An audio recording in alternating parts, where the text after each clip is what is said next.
Imagine this. A group of English boys, aged 6 to 12, are stranded on a deserted island after a plane crash. No adults, no rules, no control. At first, they celebrate total freedom. They can do anything they want. But only a few weeks pass, and this paradise turns into a bloody hell. The strongest begin to hunt the weakest. Friendship turns into betrayal. Reason gives way to primal fear. And at the center of this nightmare is a severed pig's head stuck on a stake, which the boys call the Lord of the Flies. And that head speaks to them. Sounds like a scene from a horror movie, but it is scarier than any horror because it is a parable about what hides inside each of us. Welcome to the analysis of William Golding's novel, Lord of the Flies. Hello, dear viewers of Omega Room. Today we're breaking down a work that has made humanity shudder for over half a century. This is not just a book about children on an island. It is a brutal, uncompromising diagnosis of human nature. Lord of the Flies is part of the school curriculum across America and Canada, and for good reason. It shows that society, laws, morality, these are just a thin film beneath which primal darkness churns. If you want to understand why civilizations crumble and how the beast awakens in man, this video is for you.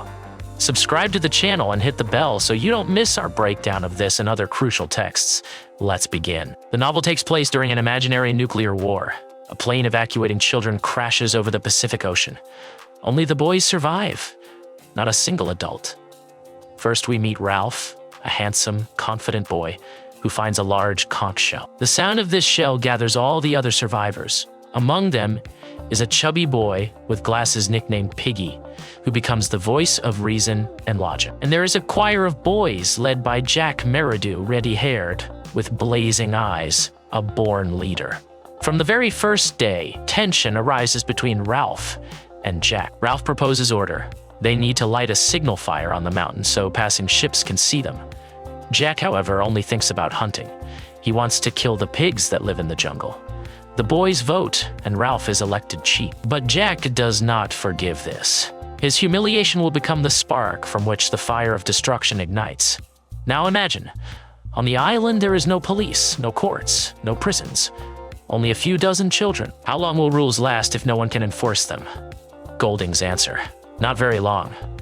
The first days go relatively peacefully. Ralph and Piggy try to build shelters and keep the fire going. But most of the boys are bored. They want to play and swim, not work. Jack and his choir turn into hunters. They paint their faces with clay and charcoal, donning masks behind which they feel invincible. It is in the mask that savagery first awakens. Jack smears stripes on his face, and at that moment he stops being an English boy raised in civilization. He becomes something else, primitive, merciless. The first attempt to kill a pig fails. Jack cannot bring himself to strike, but fear of what the others will think forces him to swear. Next time he will kill. And he keeps his word. Meanwhile, the signal fire goes out. A ship passes the island, but no one sees the smoke. Ralph is furious. He shouts at the hunters. This is their first open conflict. Jack feels insulted. In his mind, the thought takes root that he could be a better chief. Soon an event occurs that becomes the point of no return. The boys, frightened by one of the Litlands stories about a snake beast living in the jungle, start believing in a monster. Ralph and Jack go on a reconnaissance together, but they only find a rock shaped like a sleeping animal. But fear has already been unleashed. Logic is powerless against irrational terror.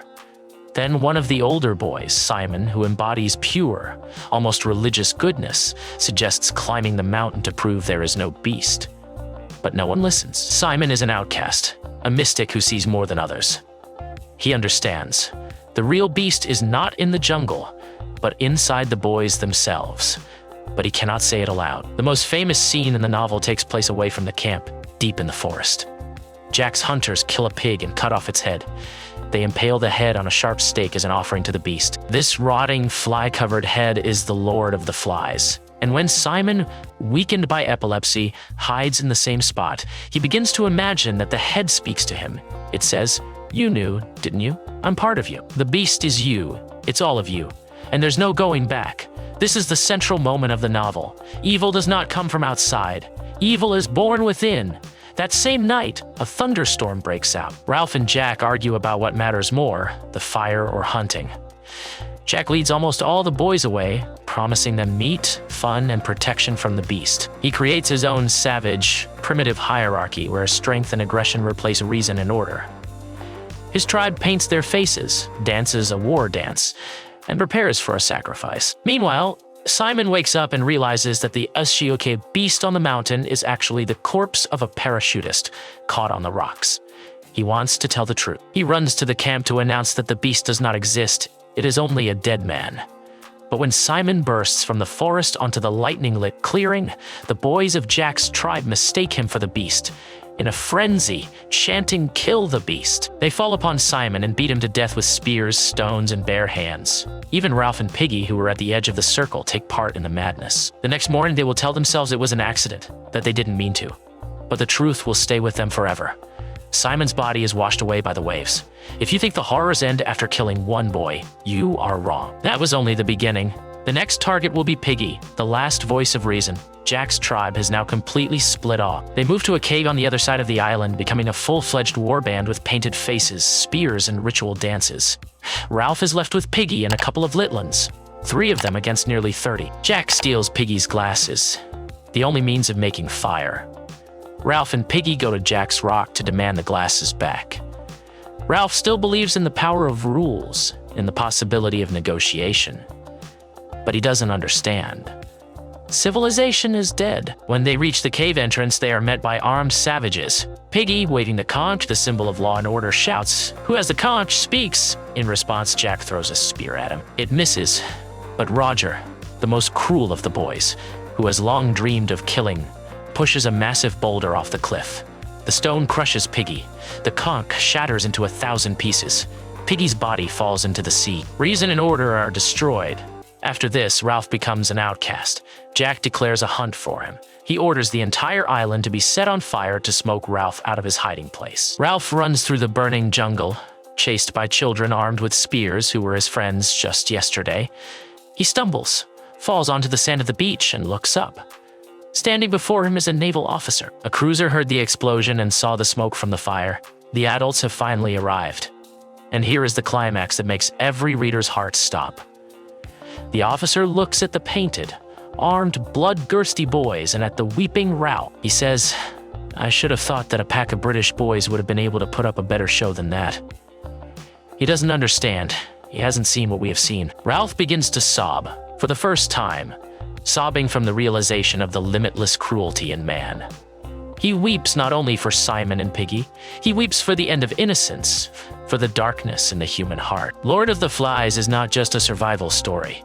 It is a philosophical parable showing that civilization is only a thin mask, easily torn off. Golding wrote this novel after World War II, when the world saw death camps, Hiroshima, and Nagasaki. He wanted to answer the question, how could this happen?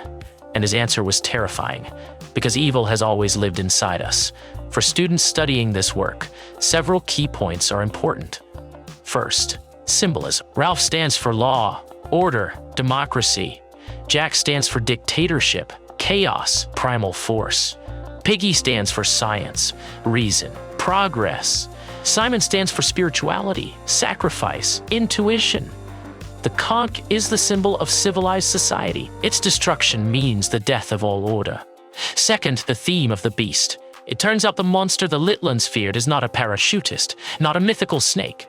It is man himself, freed from restraints. And third, the ending. Many mistakenly see the arrival of the officer as a happy ending, but in fact, it is the bitterest moment.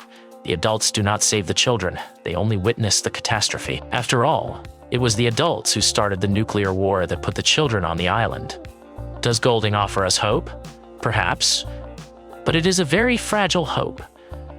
The officer talks about feeling ashamed, yet we know that in a few moments he will lead the boys onto his cruiser, which carries guns and torpedoes, and the war will continue. The last sentence of the novel reads like a verdict. Ralph wept for the end of innocence, the darkness of man's heart, and the fall through the air of a true, wise friend called Piggy, not only in the hearts of children, but also in the heart of that officer. We all carry that darkness within us. Friends, Lord of the Flies is a work that must be read and reread to remember. Civilization hangs by very thin threads. Rules, laws, morality. These are what we created to stop ourselves from killing each other. But if those restrictions are removed, what remains? Golding gives his answer. What do you think? Write in the comments. Hit like if you want more breakdowns of complex books, and subscribe to Omega Room so you don't miss new videos. Thank you for being with us. Until next time.